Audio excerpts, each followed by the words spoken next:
আমি আপনাদেরকে কোরআন শোনাতে এসেছি, কোরআন শোনাবো ইনশাআল্লাহ।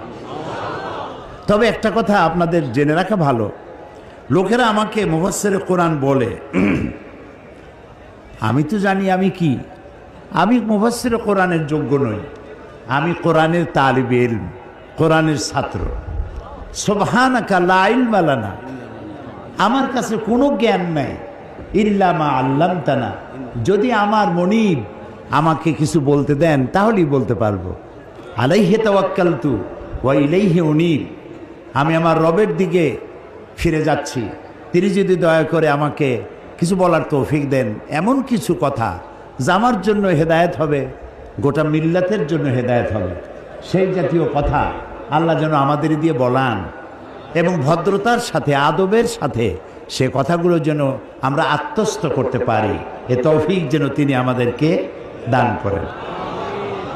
তো আমি আগে একটা ভূমিকা দিয়ে নেই, তারপরে তাফসির করবো ইনশাআল্লাহ। ভূমিকাটা কোরআন শরীফের না, কোরআন শরীফের ভূমিকা দেওয়ার মতো ক্ষমতা পৃথিবীর কারোরই নেই, এটা হাত দেওয়ার উপায় নাই, এটা প্রথমেও না, শেষেও না, মাঝখানেও না, এটা সম্পূর্ণটা সলিড। এটা কার? আল্লাহ তাআলা।